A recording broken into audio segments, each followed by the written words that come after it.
Today's guest is Dr. Stephen Cabral, a board certified naturopathic doctor and founder of the Cabral Wellness Institute and StephenCabral.com. At 17 years old, Dr. Cabral was diagnosed with a life altering illness and given no hope for recovery. It was only after he traveled all over the world and discovered how to combine ancient Ayurvedic healing practices with state of the art naturopathic and functional medicine did he understand how to fully rebalance the body, re energize it with life, and feel his best. Dr. Cabral and his team have seen over 250,000 clients, and through their functional medicine, lab testing, and personalized wellness plans, have helped people regain and rebalance their mind and body to recover from autoimmune issues, thyroid, fatigue, hormone, weight gain, digestive, childhood, mood, skin, and dozens of other hard to treat health conditions. He's on a mission to help people understand that there is always a reason why you have not achieved your wellness goals and that you can get well again. Let's welcome Dr. Stephen Cabral to the show. Dr. Stephen Cabral, I am so excited to welcome you to the show. It has been so fun to rabbit hole your work. I was telling you before the podcast started, a dear friend of mine turned me on to your work. And then all of a sudden I was like, we have thousands of podcasts to go through. You have been changing the world for, I think, 7 or 8 years, full of content. And it all started for you back with a personal diagnosis at 17 years old. And it set you on your own wellness journey, which I find so many experts, physicians, people who have been turned on to wellness have had their own personal journey and then healing and felt amazing and wanted to share it with the world. That's exactly what you've done. So excited to tell your story and give our audience a taste of all of your knowledge. So thank you for being here. It's great to be here. I appreciate you having me on. And like I was saying earlier, I've known about your work for some time now. So to be able to actually connect through the power of the internet is an amazing thing and a great thing. And so I do love being able to share my story. I'm happy to share that because it just lets people know that we're all vulnerable. Things happen in life, but what happens to us does not have to be our destiny. It does not have to be the end all be all. And I didn't know that when I was growing up. And we kind of talked about being kids of the 80s or so. And and it wasn't known back then. Maybe it was for you, but for me, it was growing up on Little Debbie snacks, and it was cereal like Fruity Pebbles and drinking Kool Aid, Yeah, and that was food. And so things happen in life as we move through life. definitely. It does. And like you said, like no one is immune to what is out in our atmosphere, what's in our world, what's in our water supply, what's in our food supply. But once we start to learn, we can level up. And that's why you're here to help people do that. What was the diagnosis at 17 years old? What were you going through that turned you on to health? So for me, I really knew nothing about natural health except going to my pediatrician. So I'm the oldest of 4 kids. My mom had 4 kids under 5 years old. So it was chaos all the time in my house. And it was great. Like there's no issues, but it was chaos. And so when we would get sick, it was very easy. You go to the pediatrician and they would give you an antibiotic, whether it was viral based, bacterial based, it didn't matter. So I was taking, let's say 5 or 6 times a year, I was taking a Z-Pak, right? Zithromycin had just come out. First we used an antibiotic like amoxicillin, and then they switched to zithromycin. And we would have Z-Paks in my closet, like ready to go, because my pediatrician knew how busy my mom was with the 4 kids. And so what happened was that over time, I just started to get allergies, environmental allergies. We didn't know anything about food allergies, but I was massively sensitive to dairy and gluten and a lot of things that I would find out later in life. And I was just a normal kid. I played sports. I was trying to do well in school. And then one day, as we always say, out of the blue, I woke up at 17 years old, senior in high school that fall, with massive swollen glands, like larger than the size of golf balls in my neck, under my armpits, in my groin. And I could barely open my eyes, barely open my mouth. My tongue was swollen. And so I walked downstairs and I'm like, I don't know what's wrong with me. And my mom immediately looked at me and she's like, yeah, something's not good. So we went to the pediatrician and you asked what the diagnosis was. I went from specialist to specialist for 2 years. All they could find was massively elevated white blood cells, and they couldn't find any cancer in my body. So they had no idea what it was. So it was a very scary time for 17, 18, 19 years old, going into freshman year of college, supposed to be the prime of your life. And here I was, flu-like symptoms all the time. Went from doing 3 sports a year, being able to study pretty well, do well in school, to having massive brain fog, never felt like I woke up, constant pain, walking up a flight of stairs. I'd literally have to sit down to catch my breath. And it was awful. And so to make a long story a little shorter, is that I found out about this thing called natural health. I Mhm. went to a doctor that specialized in at-home lab testing that went beyond blood work and found that I had adrenal issues, I had Mhm. food sensitivities, and I had gut issues, as well as heavy metals. Took the results, then got diagnosed by my PCP and specialist with Addison's disease, which is the inability to produce cortisol. So that's why Mhm. I felt like I had flu-like symptoms, couldn't produce an anti-inflammatory in my body, couldn't wake up. I had POTS syndrome, postural orthostatic tachycardia syndrome, which means when you stand up, you feel like you're going to pass out. You're lightheaded, you feel weak, no strength, couldn't go up the stairs without my heart rate elevating. I had type 2 diabetes. I had rheumatoid arthritis, which is an autoimmune issue. And back then, especially at 17, that was super rare. What's called myalgic encephalomyelitis. That's the flu-like symptoms, insomnia, allergies. I could go on and on. And the doctors couldn't believe it when they got these diagnoses because here I was, normal looking kid, and my immune system was totally shot. So that led me then down the path of natural health because doctors couldn't figure out how to put me back together. All the best doctors around Boston, Massachusetts. Met my mentor at 17 years old, completely changed my life. Shared how to take all of this information because I had read thousands of books. Like I'm absolutely an obsessed person. Yeah. So I went down the rabbit hole, but I couldn't put it all together. She helped, her name was Dr. Pete. She helped me take all the knowledge, all the books, the at-home labs, combine it with Ayurvedic medicine, with naturopathy, and within 6 months, I was completely better. So 17 years old to 26 and a half, 27 years old, 6 months, and I'm better. And so what I have to share with people is this, is that I was as bad as you can basically get. Mhm. And if I am now completely disease-free, which I am 25 or so years later, you can be as well. There's no doubt about that. I feel better now that today than I did even at 14, 15 years old. Wow. Well, that is just one, a fascinating story, and also a really hopeful story to think that you can be so down in the dumps and feeling so far from yourself at such a young age, and then to have such a rebound. And that's miracle of the body is just our ability to heal. Where I'm curious is where did Dr. Pete start? I mean, you obviously had a multitude of diagnoses here, lots to deal with. What did she think were the biggest levers that you could pull to start seeing health in your life? And what were you eating and doing prior to meeting with Dr. Pete? And how did your lifestyle change after? What happens to many of us is we go down such deep rabbit holes for information, and I was no different. The nice thing is that growing up in the 80s and 90s, there was no internet. So Yeah. you had to read.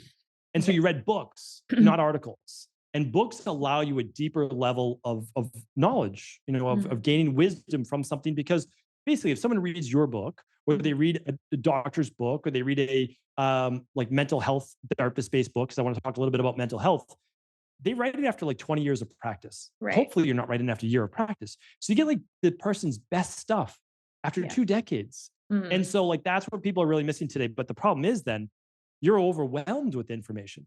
So I had the information. I did not know how to create a plan. And so, what Dr. Pete, because I'd seen, believe me, I'd seen probably close to 100 different practitioners in 10 years, natural health as well as, conventional medicine. Mhm. And many of the natural health practitioners were helping me get well. Like I was taking steps, but then I was relapsing because I never knew. I was taking like 30 supplements. I never knew which supplement was helping or hurting. So when I would relapse, I'd be like, I'm just going to stop all the supplements. Well, like 10 of them were probably good for me, right? That I Mhm. actually needed them. And then I would go off in different diets and it would work for a while and then it wouldn't. And some of it, though, I want to share with people it was based on I had candida overgrowth, I Mhm. had SIBO, so small intestinal bacterial overgrowth, I had H. pylori, and I had leaky gut or intestinal permeability. That was Yeah. big. Yeah. I had high levels of heavy metals. I had to get rid of those. Mhm. But also, I had high levels of stress. I was Mhm. anxious and depressed. And I always say, like, looking back on the younger me, how could I not be? Right. And Yeah. so, like, how can people not be anxious or Mhm. overwhelmed or depressed when they're in that bad of a spot?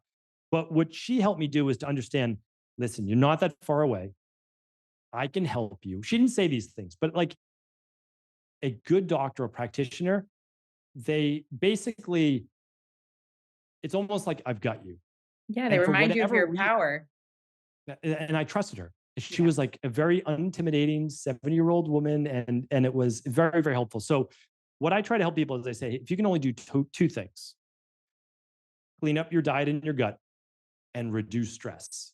And so if I can only give people two things, that's what she helped me with the most. That's wonderful.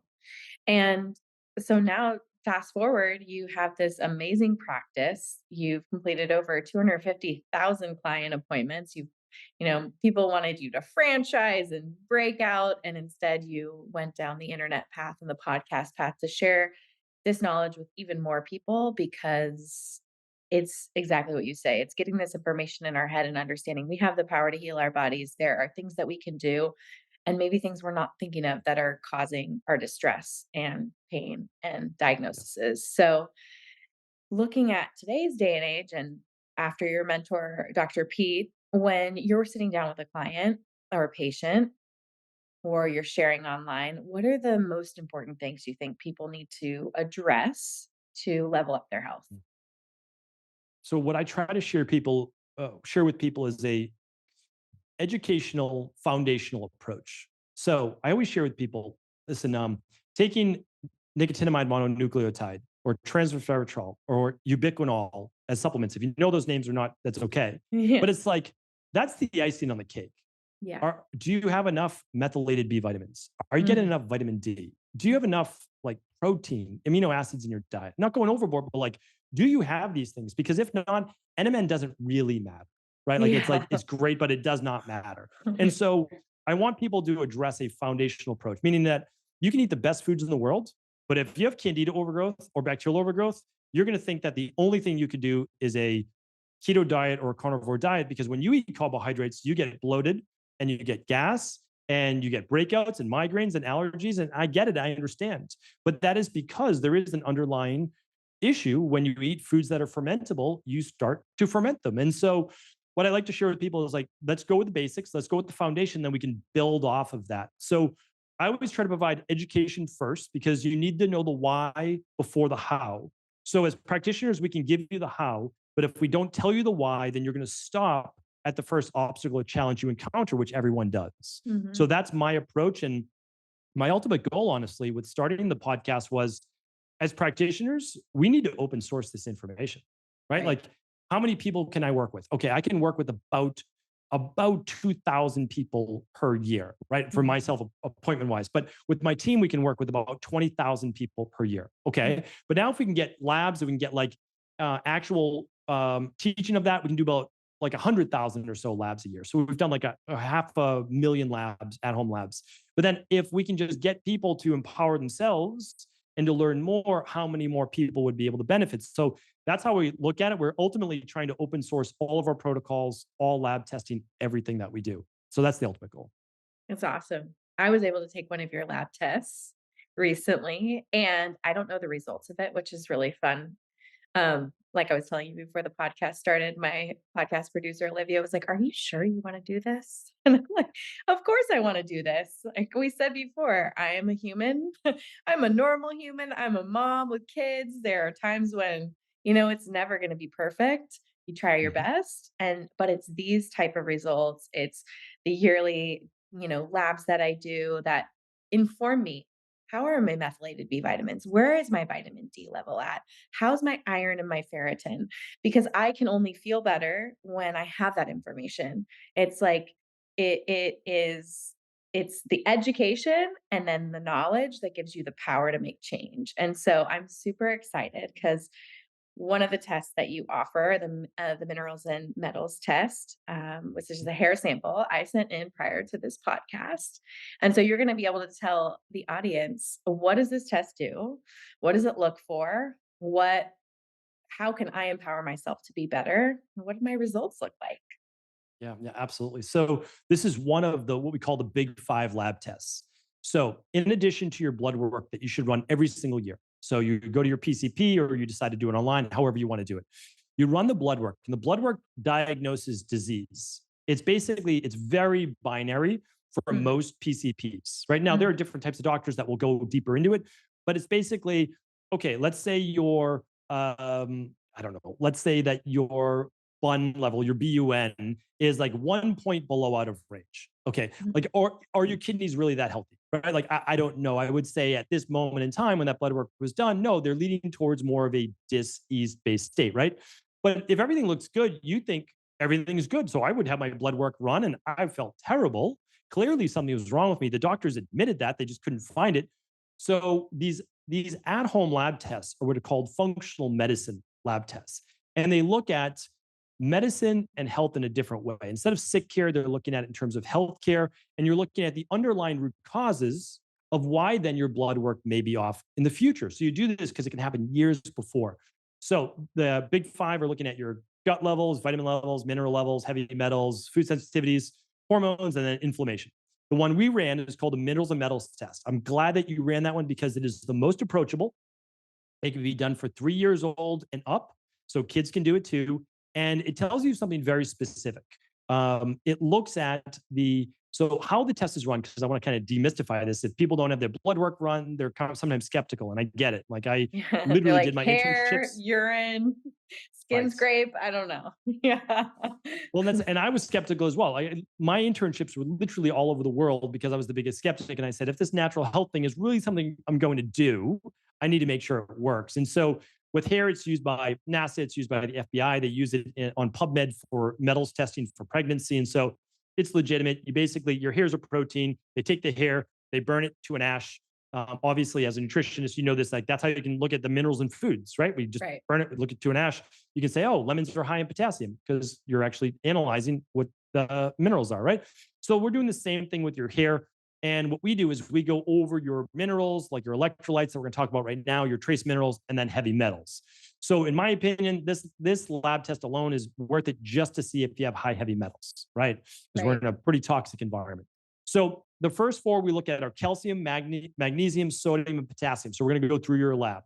These are your electrolytes. I like to tell people this is not based solely on the nutritional supplements you take, the electrolyte water that you may be drinking, or the food that you're getting in. Your electrolytes, believe it or not, are pretty steady in your blood. So when you look at calcium, magnesium, sodium, they're pretty steady. And they need to stay that way because it has to fuel the rest of your body, whatever's needed. But the excretion comes out through your hair. What was used actually comes out as the excretion in your hair. That's why it's great to test this. So if you have high levels of calcium, it doesn't mean that it's going to be high levels of calcium in the blood. It means that you may have been in a stress state where more calcium is actually pulled from your bones and it's now being excreted in the hair. All right, so let's look at yours. Your calcium level should be about a somewhere between like a 30 and a 60 is optimal. And your magnesium is somewhere between like a 4 and a 9. So you should have more calcium than magnesium. The ratio is 6.67. For our purposes, it should be a 7-1. Okay. Well, your calcium is 108. So it's quite high. The highest Yep. I've ever seen, no, nowhere near that, right? Your magnesium is a 13. So also elevated. And in a stress state, that is actually what you want. You want magnesium to follow calcium because then magnesium pulls calcium out of the bloodstream, can help it with the bones and cells. But also, calcium is a sympathetic nervous system fight or flight based mineral, and magnesium is a parasympathetic calming mineral. So one calms fight or flight, one gets fight or flight going. Okay. So if I multiply 7 by 13, I get, what is that, about 101. So not too far off. So the ratio is actually pretty good. We like to see that. A little elevated. We'll talk about that in just a second because we need to look at sodium, potassium, two other of our stress-based electrolytes. Your sodium, it should be somewhere between about a 17 and 35. Yours is a 58. And your potassium should be somewhere between a 7 and a 15, and yours is a 5. So Mm. this ratio now is off. Your sodium is high, but your potassium is a bit lower. Again, really regardless of nutrition. What does that mean? If we look at how the heart works, if we look at how the adrenals work, if we look at how stress works, there's a hormone in the body called aldosterone. Aldosterone preferentially keeps sodium in the body in order to help with vasoconstriction, vasodilation with high blood pressure, as just basically it is a stressed fight or flight based mineral. But over time, potassium can start to be depleted and removed from the kidneys at a faster rate because you're preferentially holding on to more sodium. The interesting thing in all of nutrition is that every mineral has a partner: calcium to magnesium, sodium to potassium. And we're going to look at a moment, copper to zinc. And so what we're seeing here is someone, because I always look at it like, regardless of who I'm talking to, I take it all out of the picture, really Yeah. important. And I'm looking at someone that has a fair amount of stress in their life, but has a very strong constitution, meaning like your nutrition or your lifestyle is allowing you to keep up with it. Hormones are probably pretty good. Yeah. Cortisol might be a little bit elevated, but Yeah. everything looks strong, but there's a little too much stress. Does that make sense? Yeah.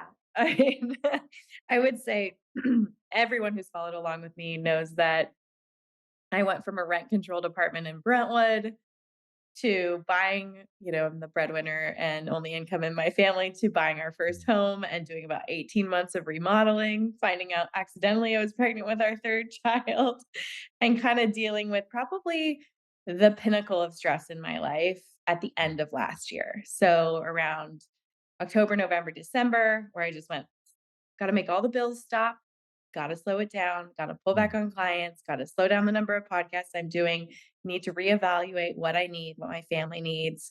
Because I was keeping up with everything that I had always done forever, and then having multiple children on top of it, and then having this house project that, if anyone's ever done anything with a home, got completely out of hand.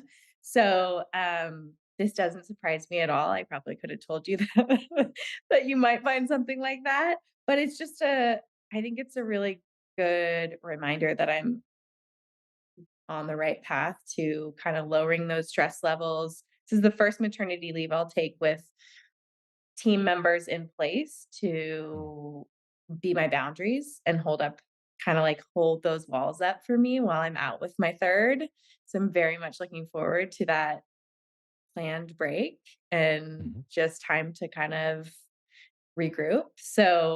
Um, so it's interesting because it's like they're all high and the ratios are there, but clearly it's like, whew, it's tough. Yes. And the potassium shows that you've met your limit. Yeah. So you have one falling down, right? So a 4 high is high levels of, typically when you run the something called the stress mood and metabolism test. You look at your cortisol levels, you would look at your estrogen progesterone ratio. If you weren't pregnant, you may start to move into what's called estrogen dominance. We won't get deep on that today. But we would look at those factors, right? And so Mm. the potassium though dropping shows that, okay, the body's ability to maintain this level of stress is basically at its limit. Yeah. And so it makes sense, with your story. And so what we do is, for women, men too, if they have longer hair, you take about an inch and a half of hair closest to the scalp. You don't need to go Oh. right to the scalp. And your body grows about a half an inch of hair per month. So in an Mm. inch and a half of hair, we look at about 90 days. I'm interested. How much did you do about an inch and a half of hair from the scalp?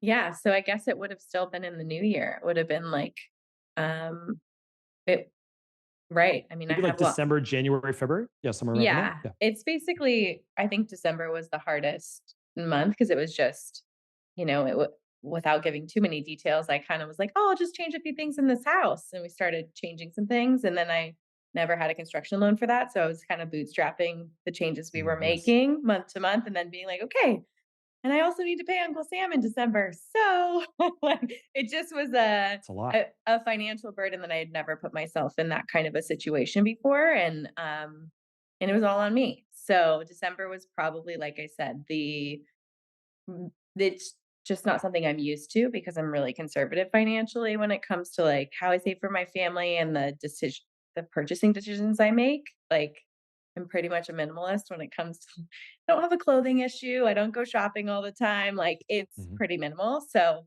yeah, it was, like, probably the hardest, and then kinda just coming down from that in the beginning of this year, and I never was someone who meditated. I loved breath work and yoga, but I was like, something's got to give here. And so I've had a meditation practice since January for the first time. And would go to unplug in some of the places in Los Angeles I loved that because I loved the Mhm. community and I loved a teacher. But being able to do it on my own and like needing to change my lifestyle with young toddlers to just say, like, no, no, no, no. You just need 20 minutes to yourself before they wake up.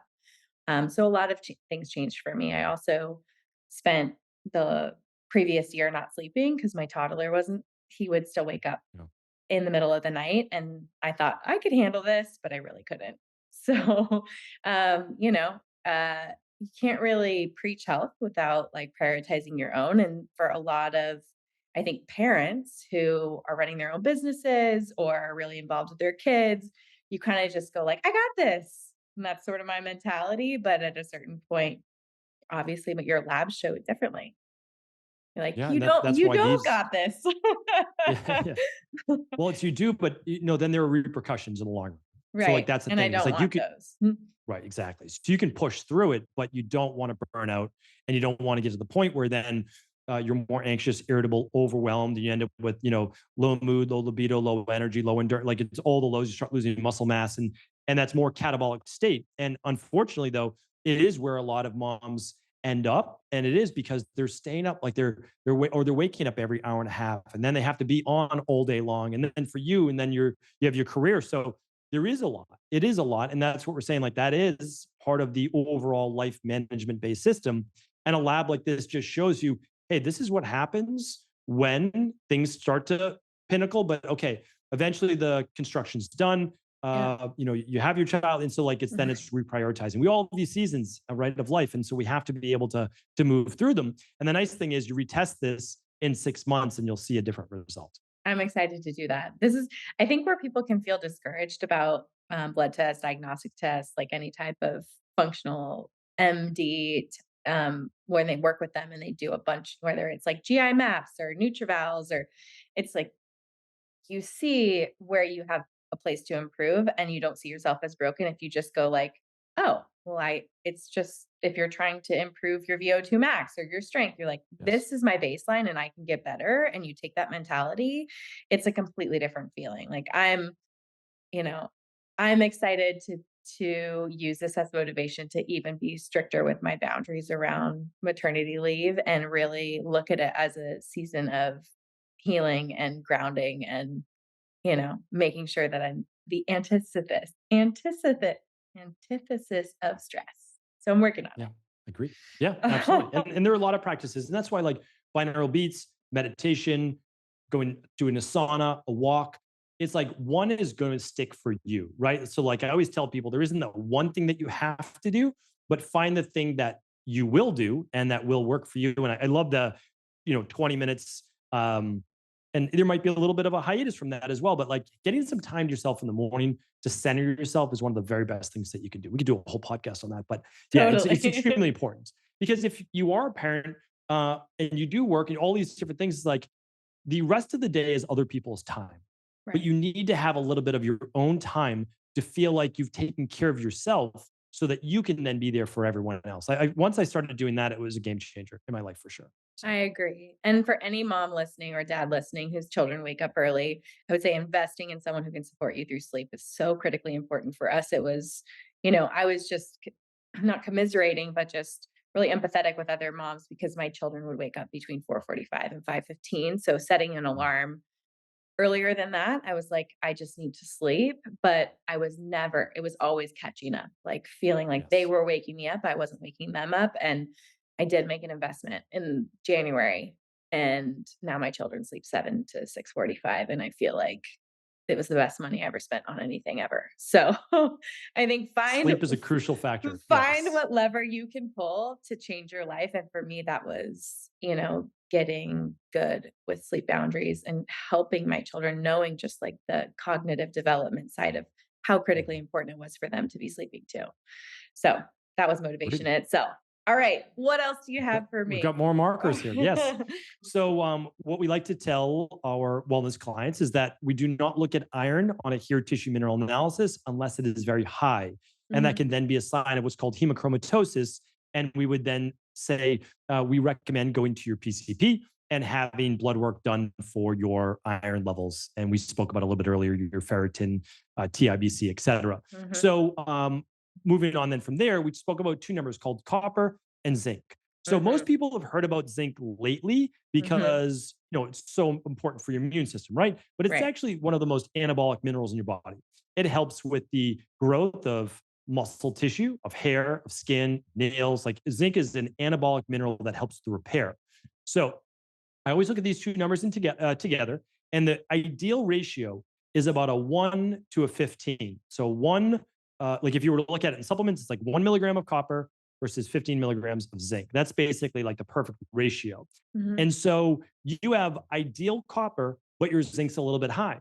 So what Mhm. does that mean? Well, when you have higher levels of zinc, it could be from supplementation. That's Mhm. okay. It's not Mhm. too high. It's just more than the ideal. So if you ever feel like, oh, I need, excuse me, a little bit more zinc, You would just use a supplement that has copper and zinc together.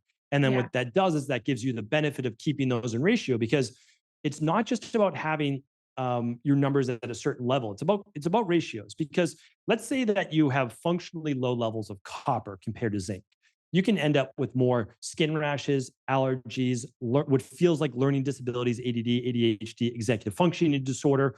And so those are important things to look at. And we also, on a daily basis, we don't really want to go over 50 milligrams of zinc per day. Mm. You can definitely go to 75 to 100 for 2 or 3 weeks when you have some type of virus or cold. Again, we're not giving medical advice here on a podcast, of course, medical treatment plans. But what I want to share is that on a daily basis, most people do well somewhere around like 15 to 30 milligrams of zinc, and they should be taking a little bit of copper with that as well. Copper is great for the mitochondrial function. It's great for thyroid. You just don't want to overdo it. So your levels look good. I would just make sure that those are in balance if you are supplementing. I don't know if you are or not. Yeah, there is definitely zinc in my prenatal, and in December, January, and February, I was in contact with toddler colds and was probably upping my zinc levels at that time. But I know just being I eat red meat and I actually love Force of Nature ancestral blends, which includes a little bit of liver. And I take that because I have a family history of being anemic. Me personally, I'm prone to anemia, especially through this period of time. Third pregnancy, breastfeeding all of my kids 18 months to 24 months, and it's like, here's all of my nutrients. Yes. So, but copper for me is like uh, a little bit of a red flag. I want to make sure that I have enough of it because it influences iron uptake and That's right. bioavailability. So I am always looking at those things that influence my iron levels. Yeah, and again, your copper is great. It's Okay, right good. at the ideal, but your zinc's high. And Okay. so we just look at the ratio with that. It's actually a really good point. If we can just share for a minute, is that when women are pregnant and nursing, Mhm, they are using a tremendous amount of their own reserves. mhm. So a prenatal is great. However, it is probably just keeping up with what you need on a daily basis, because there's no real magic to a prenatal. I kind of want to pull back the curtain on that. You're Yeah. getting a normal multivitamin with a little bit extra methylfolate. And Okay. sometimes they add in some omega 3s like DHA. Like that, Mhm, that's it. And so, but you should be taking in on it. Like everybody should be getting in minerals. And I keep saying minerals. Vitamins are vitally important, but most people are deficient in minerals because the food they're eating is deficient in minerals. And so extremely important. And women actually start to feel their bodies sometimes get more run down towards the last trimester, just like you spoke about with anemia or functionally low iron. It doesn't have to be anemic, but functionally mhm, low. So you want to keep those iron levels high.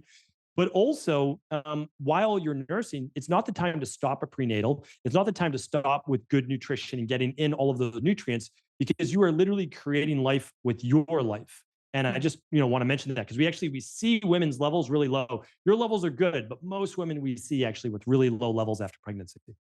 Yeah, no, I had what felt like postnatal depletion after my second, and I nursed him longer than my first, COVID baby, so I could roll roll with it for a long time. And yeah, I mean, I had to work really hard you know, post breastfeeding and like in the process of finding out I was pregnant with our third to get my levels back up. So it was like a prenatal, and there was certain times where I was adding IVs, and the iron started low in my first trimester. I got a couple of iron IVs actually, which iron through through supplementations and pills and stuff can take 6 to 8 months to bring levels back up. And I'm taking Force of Nature liver, but like it's just a reminder for people. You can be super diligent with your nutrition, like you said, and work really hard day to day, but like you are making another human. You are giving them Yes. life and giving them all of your good stuff. So important to look at. Well, I'm glad to hear that my copper wasn't low because that was something I was always really curious about, just knowing its impact on iron levels. But I'll keep Absolutely. an eye out for my supplements and make sure that I'm not overdoing zinc. Yeah, and if there's zinc in the supplement, just look for about a 15 to 1 ratio. So Got it. typically 1 milligram of copper, and then you've got your 15 of zinc. So your manganese levels are excellent. Typically, you're getting manganese from certain nuts, certain foods. It can be in water supplies as well, especially like well water. So you actually look for it if it's really high. Is this person drinking well water? Because manganese can actually be sometimes too high, and we don't want that for the nervous system. Sometimes it gets elevated in times of stress too. We've seen manganese levels quite elevated. So moving now to your chromium levels, which are a little bit low, to be Okay. honest with you, and same with selenium. And so the thing about chromium is this, and I've been running these labs for a long time. The food supply is so depleted of chromium, it's so difficult to get. So Yeah. unless your activated multivitamin or something like that has chromium, I don't see people's levels typically rebound. It's so hard to get it from food alone. I'm the biggest proponent of whole food nutrition and just low dose nutritional supplements. I don't do mega dose, but low dose in order to top off what you're not getting from nature anymore. Because since the 1950s and 60s, it's not even just about organic food. The soil is Mhm. so depleted that there's not the same nutrients in even organic food. And so that's why I wanted to share that, as chromium affects blood sugar I was just levels. gonna say, you're talking to me, you're speaking my language. We're like, anytime I have a client with elevated blood sugar and they're not on a multi, I'm using a multi that has a decent level of methylated B vitamins and chromium. So there we go. Absolutely. Yeah, absolutely.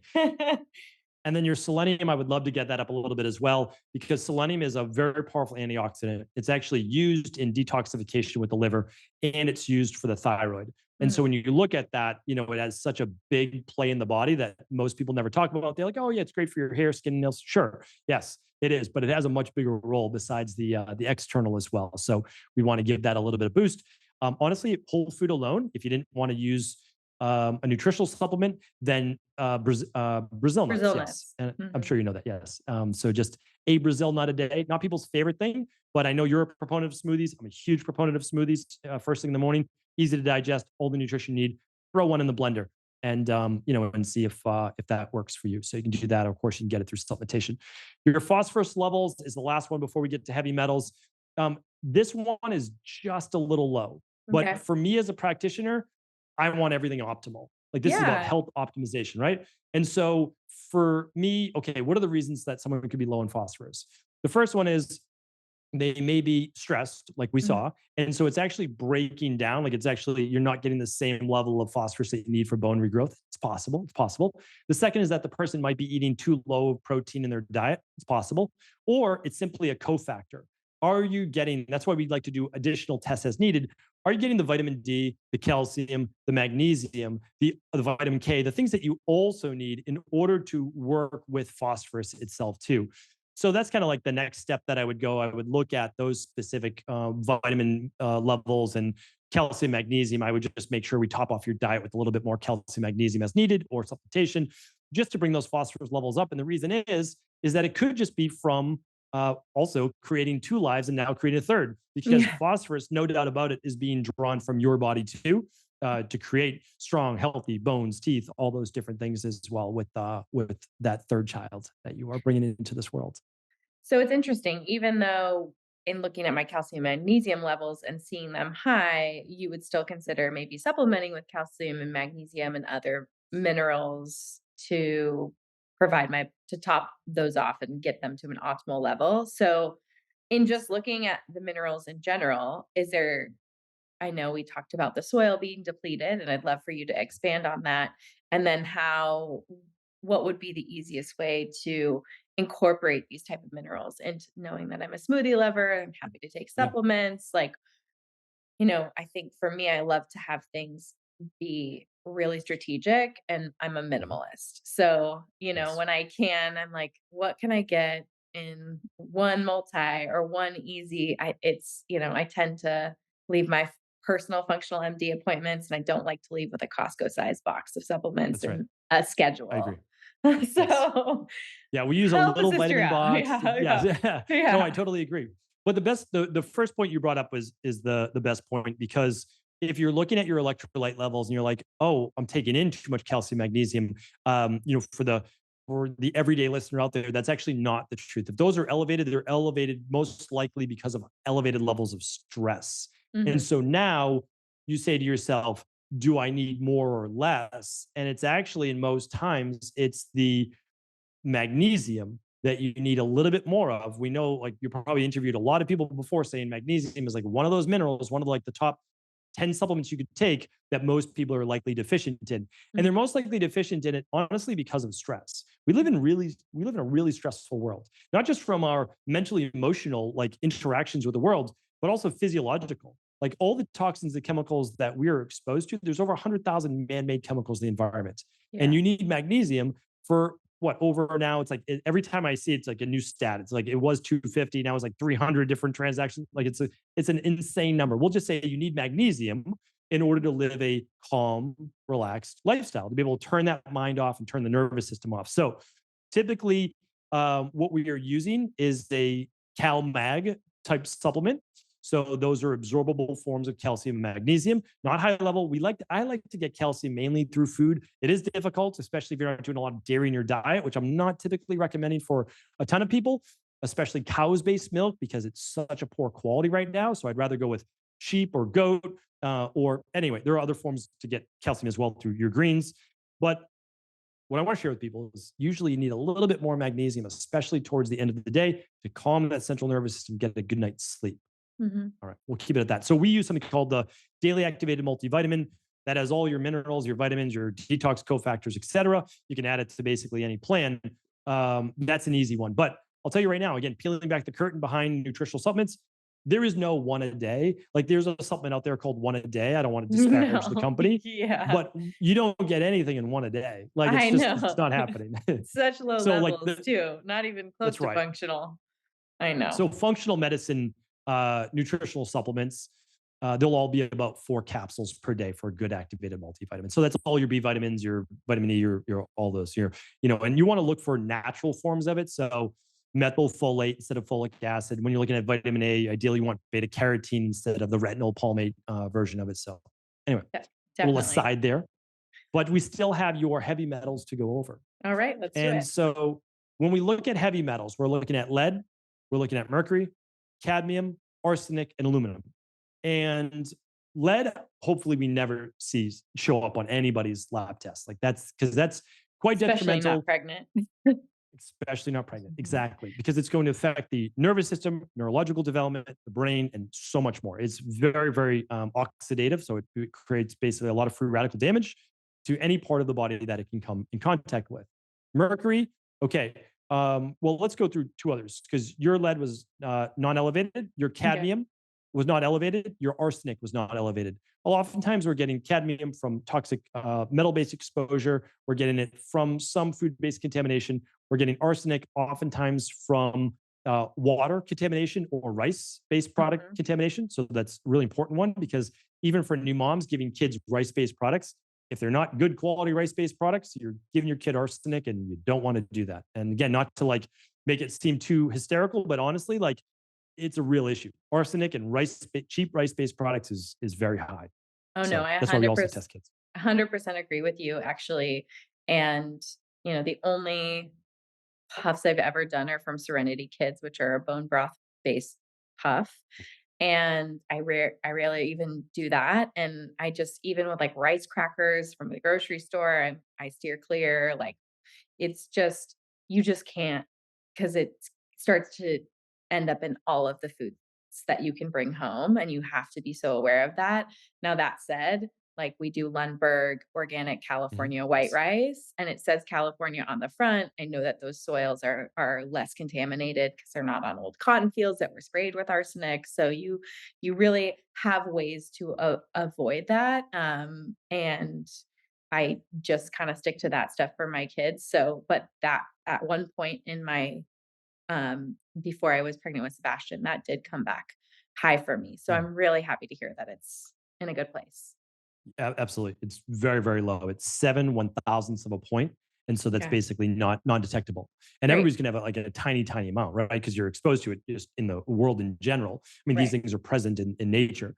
Um, so Lundberg, that's the recommendation we give as well. And Lotus apparently has low arsenic levels for a lot of Yes. theirs. So yeah, good to know that there are brands. You can still have some rice. It's just you have to know the brands that you're purchasing from. That's all. Agreed. So your mercury level was a little elevated. Now, Yeah. not high levels, but it Mhm. was, it's for me, I've never seen a lab come back with 0 aluminum. So we'll talk about that one last. Mhm. But I expect the other 4 to be not showing up at all. Yeah. So when you have a little bit of mercury, it's usually coming from fish, not Mhm. always, but most Mm. people I work with that are healthy, they are exposed in when they take in tuna or swordfish or some of the larger fish. Yeah. And so we usually, I mean, we're going to talk about heavy metal detox, but we typically eliminate those. And then once a month, you can have your favorite tuna or, I mean, swordfish is just such a I'm not nasty eating fish. swordfish. Yeah, I would say it's just such a bad fish. if there was any tuna in my life, it's like, yeah, it would be like making a homemade tuna salad for my family. And I do use, I use what I would consider like a cleaner version, line caught, but I know the risks. So let's get those And they down. are so yeah, the thing is like when I was in college, I had literally no money. And Mhm. every single night I made microwavable rice. How bad is that? In the Mhm. plastic bag, in a bag of a bowl of water. Yeah. And I had a can of tuna on top. At least I put some olive oil, but it was probably was not good quality. And that was Yeah. basically my dinner every night. And my mercury levels were off the charts. Yeah. So this can be previous exposure, meaning like Mhm. you could have had high levels and now they're coming down. Like that's the thing Yeah. too. The other thing is if you have any mercury amalgams or silver amalgams in your mouth, mercury can come from that. Mhm. That's the most other common. Sometimes water contamination, but very rarely. And then the other is just injections that Yeah. you may get, and that has sometimes some mercury. So when we look at all those, we say, okay, if the only one that's really possible is mercury, and you've never done anything to really lower it before, okay, we're Mhm. going to just move that out of the body. And the last one is aluminum. Your levels are half of what we usually see. So they are fairly low, which is great to see. And I'm sure you're doing, again, the basic steps that most people aren't. It's basically no aluminum in the antiperspirants, no aluminum foil, aluminum pans, aluminum spatulas, um, all the ways that you can be exposed to basically aluminum. And it's in tap water. That's the crazy thing is that Yeah. it's the number one heavy metal in tap water. And that's because they use aluminum to purify tap water. And so if there's no upper limit to aluminum, well, when you go out for just a drink with your friends, it could be non-alcoholic. The ice cubes have some aluminum in them. So it's so hard to not, be exposed to some level of aluminum. So all we'd like to do is get as close to zero as possible and then get rid of that mercury, as well. Definitely. So let's talk about aluminum first, Mhm. because I don't have it in my deodorant. Shout out to Hume Supernatural. I don't, I'm not using any aluminum foil around here. I at one point was using Caraway, and our place I was sent like ceramic coated, but I found that they broke down and I went back to my cast iron and my stainless steel, regular stainless steel pots and pans for those listening. They're very difficult to cook with. Like it's a lot easier to use some kind of ceramic coating or obviously a non-stick, but Yes. we're talking about those endocrine disrupting chemicals, those forever chemicals. We want those out of our diet. But for me, like I just found that the ceramic broke down and then I couldn't guarantee like if this is breaking down, what's underneath it, and like just didn't feel good about it. So Agreed. Yeah. I've since those sort of broke down, pulled those.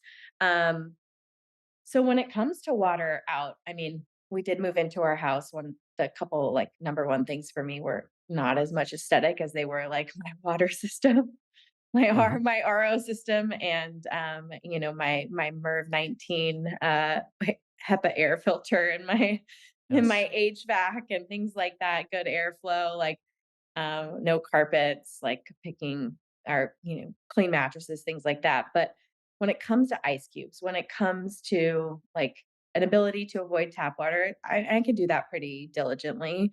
Mhm. But like, what suggestions do you have to bring the aluminum down even further? Yes. So have you ever run a minerals and metals test hair tissue before? This type of test? This is the first hair test I've ever done. Okay. So we don't know how high your levels were 2 years ago, 3 years ago. Just keep in mind, like we just you could be doing everything right and they're falling, right? Like they're falling Yeah. over time, which is great. So like that's why I Mhm. want to say I don't know that we need to change anything for you and I talking, Yeah. but to get them down as far as possible is what we need to do through a heavy metal detox. Yeah. And then make sure in the future you just don't go back to any of those things, which of course I'm sure you're not going to do. Because once you learn them, you can't really unlearn them and you don't want to purposely do it to yourself or your kids. So Yeah. that's how I look at it. So a heavy metal detox, I like to do it naturally. I Mhm. don't like harsh methodologies. There's a time and a place for IV based chelation, Chelation. Yeah, no. but I'm not a fan. So Yeah. if you had high levels of lead, I get it. Yeah, you want to get that out of your body quickly. But the problem is it's going to deplete you of your other minerals as well, and it's not a good spot to be, Mhm, especially if you are typically iron deficient. mhm. So it's very simple, and the studies are actually really strong on this. It's 6 to 8 weeks, and you need cracked cell chlorella, you need um, cilantro, you need vitamin C, and then we use a biofilm disruptor called chlorophyll. And because your biofilm inside of your gut can be trapping heavy metals as well. And again, that's a whole podcast on that. So again, all like full disclosure, I have a company called EcoLife that I formulate for. We have a heavy metal detox, but again, I'm all about open sourcing. So if you get cracked cell chlorella and you get vitamin C and you get cilantro extract, because it can't just be regular cilantro because you need a higher dosage of it. You can't eat that much cilantro, although cilantro is great for you. So you can add it to some of your meals if you'd like. And then you use a biofilm disruptor and you do this for 6 to 8 weeks, you will naturally draw down those levels. So we recommend that with the functional medicine detox in order to open up your liver detox pathways, phase 1, phase 2. And that's the way that you do it. And again, we retest in 6 months after you finish the protocol. So not 6 months from the first one, 4 to 6 months from when you finish the protocol, because you need to let your hair grow out because you're going to see more potentially in your hair as you're getting Right. it out of your body. And then you'll see it drop. So that's what we look for. Super interesting. I have the first 3, chlorella, vitamin C, and cilantro extract, all in my pantry downstairs. Let's talk about the biofilm product and what is that doing? What is a biofilm for people tuning in? I've never heard anyone say that before. Why do we need to break it down? What's happening? And so, and I want to talk about that. So just dosage matters as well. A lot of people are getting chlorella, cracked cell chlorella or spirulina in their greens every day, which is great.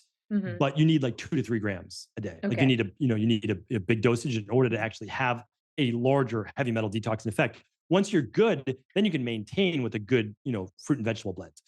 Okay, so biofilm, basically you have about 20 feet or so of small intestine and about 5 to 6 feet or so of colon. And Mhm. over that digestive tract, you can develop, especially in the colon, a biofilm. And the biofilm is essentially fiber and it's made out of protein, certain plaques. And what it does is it's built by the gut bugs, as we like to affectionately call them. So, or it's not, it is, yes, it is built by them in a sense that it helps to protect them. So you can essentially have 4 main things wrong with your gut. That's why I like to tell people you might have digestive issues, but the nice thing is we've seen it all before, and there's really only 4. You have Yeah. either parasites, right? Some type Mhm. of parasite. You have got yeast overgrowth, which should be there, but not overgrown.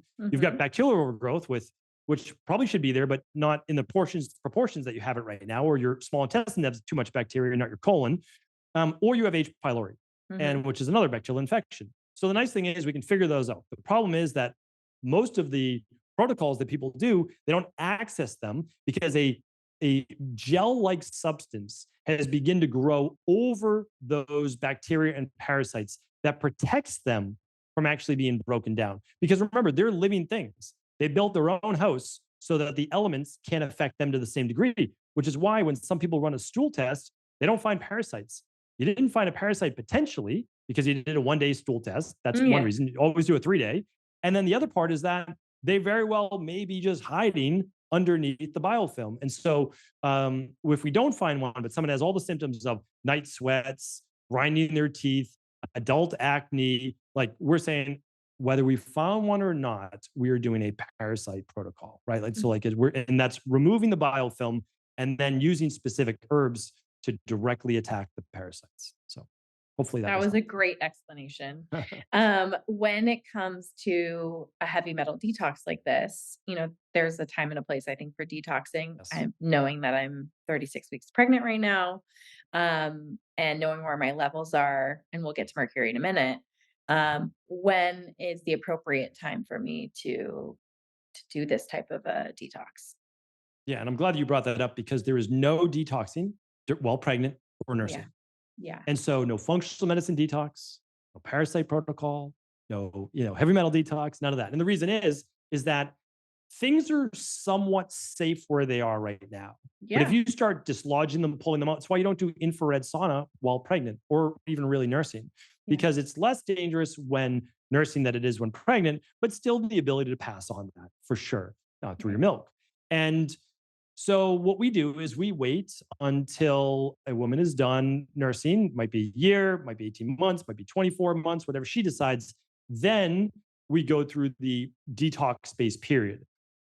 And we don't start though. So back in the day, hundreds of years ago, until some cultures today, this is really important. There was a prenatal diet, a perinatal diet, and a postnatal diet. And it's never talked about. You may talk about it, but it's never talked about anywhere in the world. And the first one is a fortifying diet. The second is a maintenance based diet, nothing crazy either, because you don't want to eat a lot of chelating based herbs while pregnant. And then the third one is a rebuilding based diet because you just used all of your reserves, like omega 3s.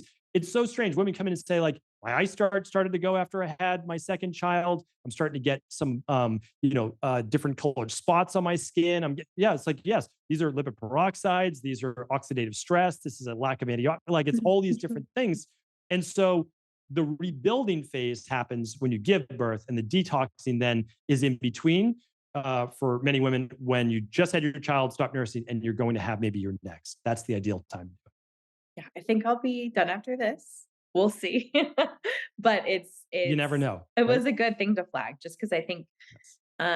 everyone wants to feel their best and they wanna, like, get back at it, but I even think about how quickly the body can jump into ketosis during nursing, Mhm. post-delivery, just that flexibility is there because your body's like, "Let's break this down and make as much milk as possible," and so many of those forever chemicals or toxins can be locked up in fat in the same way that what you're talking about, Yes. parasites locked up under biofilms, and you take it to the next level when you do an infrared sauna or anything like that. But like I even kind of worry about that. I'm like, it body breaks down really fast post delivery to like provide all this nutrition for my kids. That's a And I'm great like, point. oh, what's Yeah. in there? There's Women so can be much in we can't ketosis, control.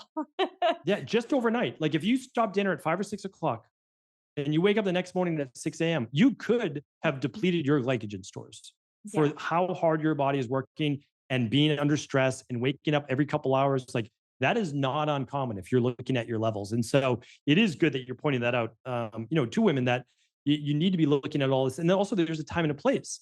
Like and again, just my opinion, but I always am very conservative and I always put a woman's health first. About 70% of our practice as women is that, you know, immediately trying to lose as much weight as humanly possible after delivering is not a good idea. Like Yeah. there's a cycle the body will naturally go to, and for your own health and the health of the baby, it's let it happen. Like you'll eat well, eat cleanly. Your body's going to be burning a ton of calories with nursing, Mhm. and let nature continue to do what it's supposed to do. 100% agree. So first of all, this was really fascinating. I loved learning about my own results and just how I can level up. So Mhm. let's jump into mercury, and then I want to circle back to the other types of tests that you recommend, um, the big five, and Yes, how people can get their hands on those, or what they should be looking out for. So mercury, let's attack it. No more tuna, or at least once a month now, not once every other week. that's right. So we let it come down first, and while pregnant and nursing, you can still do your favorite fruit and vegetable putter. Like Hmm. that's still typically okay as Hmm. long as there's nothing in there that would be contraindicated. And Right. so they just kind of like on a base level, you're just helping, with those things. But again, when I share with people, like I love green juices, all those things are great, but it's not a functional medicine detox. It's not a heavy metal detox. They're amazing, and it's more digestive rest and giving your body lots of nutrients. But it is, again, I don't want to confuse it with saying like this is going to be enough. So the first goal is whether it's aluminum, which you've already done, or mercury, is to eliminate. Mhm. And then it is to eventually be able to do that heavy metal detox. Now, keep in mind, just like you said, weight loss is one of the biggest triggers for bringing plastics, even DDT from the environment, which hasn't been around since like 1970s, back in your bloodstream. It's amazing. When I started doing the research um, for my book that I looked into, how is it possible that people are still testing positive for DDT? Oh, it's because it's a forever chemical, like you've stated. It doesn't Mhm. go away, right? Mhm. And so our job is to get all of that out of our system as quickly as we can. But again, there's a season for that, and this is not the season for you. So I would just say as little to no larger fish as possible, enjoying the smaller fish. Even though salmon is like a mid-sized fish, it is a vegetarian fish. And so it's not going to build up mercury like the others are. So you can still have your wild salmon. You can have the sardines, you can have the mackerel, you can have the anchovies, you can have wild trout.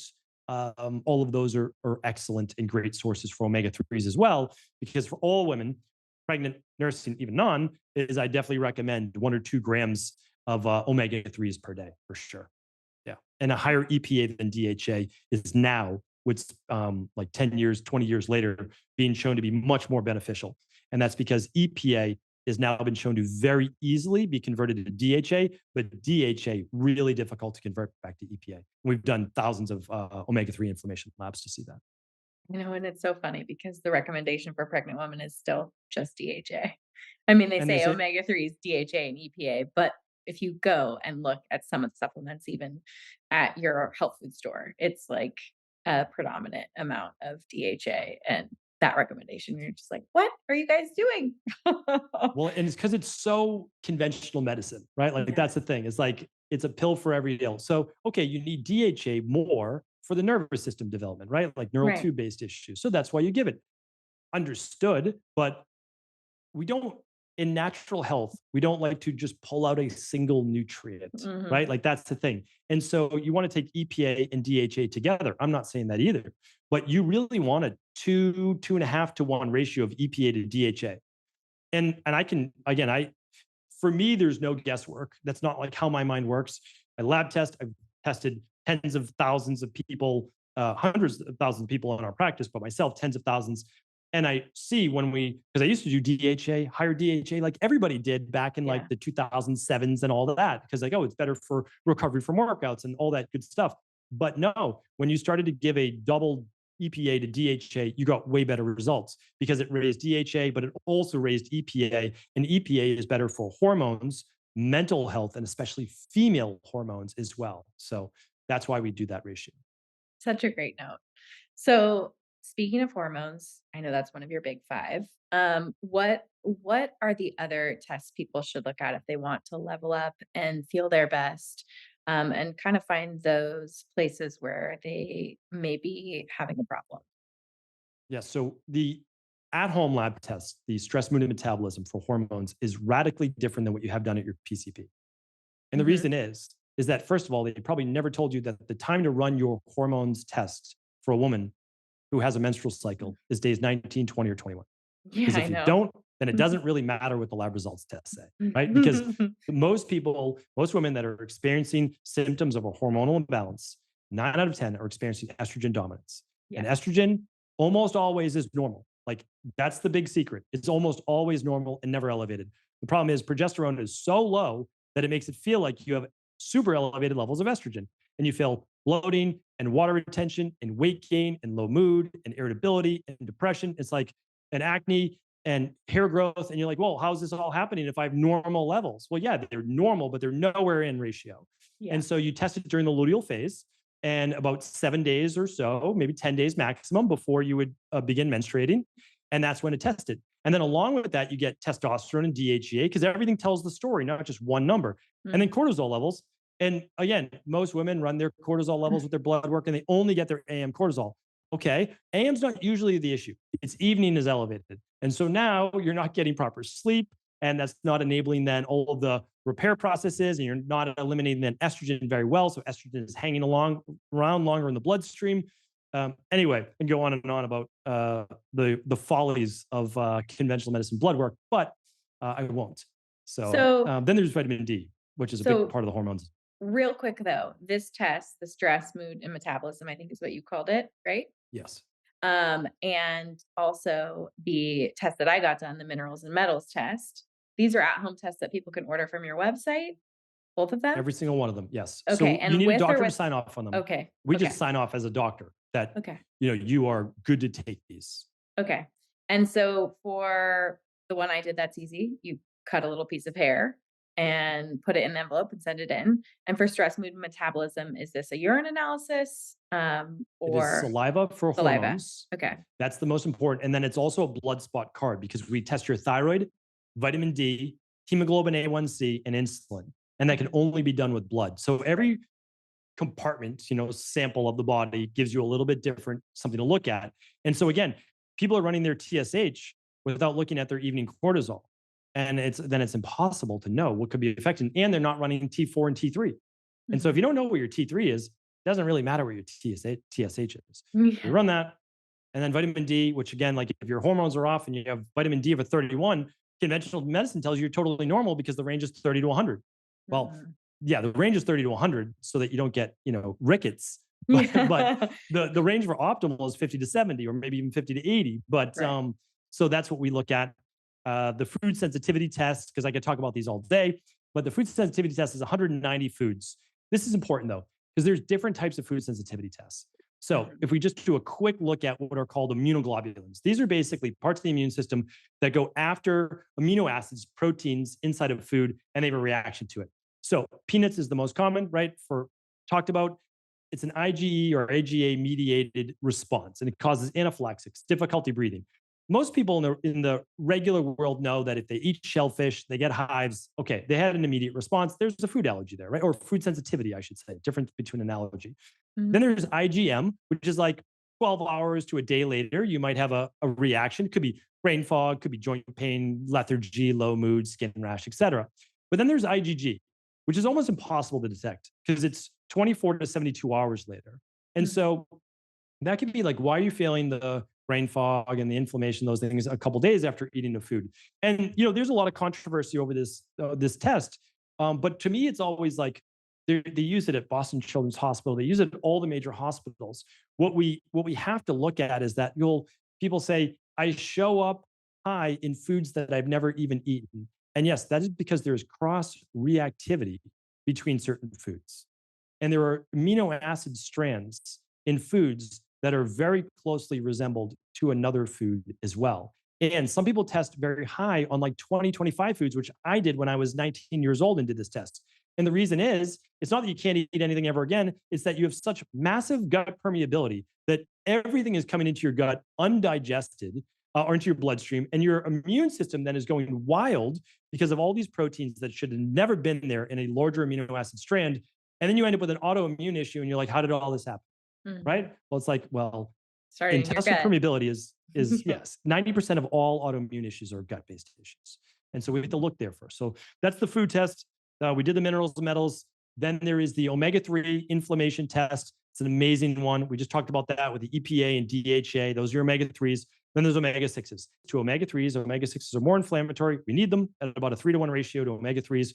But arachidonic acid is the one that most people aren't looking at. That's the most essentially inflammatory prostaglandin, allergy, pain related omega 6. And then there's EPA, the most anti inflammatory, and the average American's at 18.3 to 1. So it's awful with a standard American diet. And we wonder why we have so much pain and suffering disease in the world. So this lab will tell you exactly where you stand. You want to be at a 3-to-1 ratio. And that's easy to fix within literally 6 to 12 weeks maximum. And the last test is called the Candida Metabolic and Vitamins Test, also known as the Organic Acids Test. And what it looks at is your yeast overgrowth or fungal overgrowth, bacteria in the gut. It looks at mitochondrial function for energy, looks at ketone based markers for maybe hypoglycemia. It looks at detox factors and all of your vitamins. And so it is a remarkable test, and that's a urine sample. So the food sensitivity is the blood spot card again. Organic acids, candida metabolic and vitamins test. That's a urine sample. And I think we pretty much covered all of them. So that's the big five. The starter kit is the minerals and metals that you did today with just the candida metabolic and vitamins test. So now you get all of your vitamins and all of your minerals and your gut function. That's a great place to start. That's very inexpensive.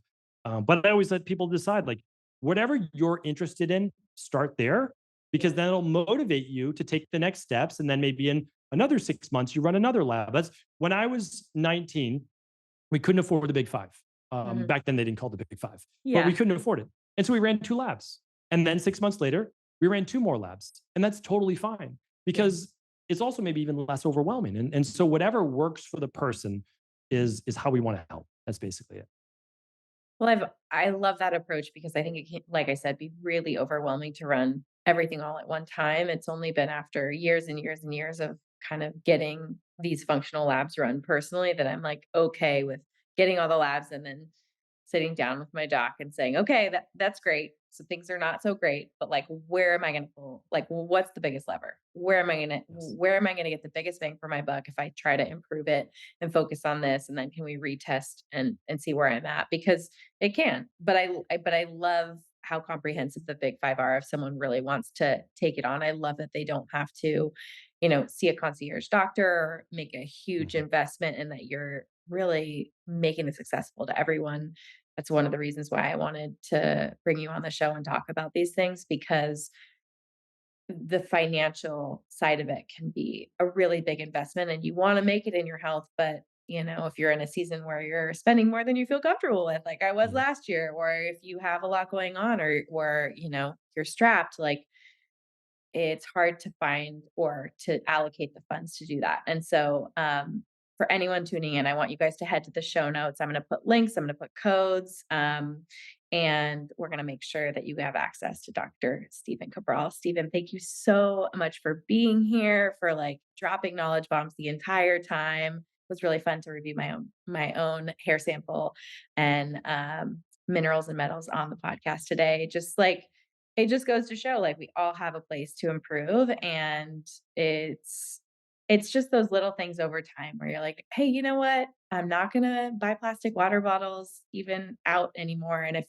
I don't Mhm. remember my stainless, I'm gonna make myself buy that Mountain Valley in the green bottle and pay a little bit more," because all those little habits over time, like, you just get good at bringing your stainless, and if you have a day where you forget it, you make the investment. So, it's all these little tips and tricks. Um, I may just be an ice-free gal moving forward when we're out at restaurants, and that's cool. So, thank It is. you. Yes. Yeah. Thank you for your time, and where can people follow along? Where can they learn more? And I mean, they have a lot to learn. There's so many podcasts, but, where can they follow along? Yeah, I want to thank you too for having me on. I really appreciate it. This was a great conversation today. Thank you for opening up, being a little vulnerable as well with your lab test. I think it's going to inspire a lot of people to run their own. And then hopefully, maybe it's 18 months from now, maybe it's 2 years from now, we run your big five Yeah. and we start to go through that whole process too, because that'll be a lot of fun. So my main website is just stephencabral.com. It's Stephen with a PH. And my podcast, The Cabral Concept, will be there. My book, The Rain Barrel Effect, will be there as well. I always recommend start with the education, the knowledge. You'll know the next step to take after that. Begin with maybe just one at-home lab test and feel it out. Start to make changes, and people will still see the difference. That's the thing. Again, like if I can improve with poor genetics and all these different things, anybody can. I truly believe that. I love it. Well, thank you so much for your time. I can't thank you enough for being here, and I'm excited to take on those big 5 after I'm done breastfeeding baby number 3. So thanks for being here.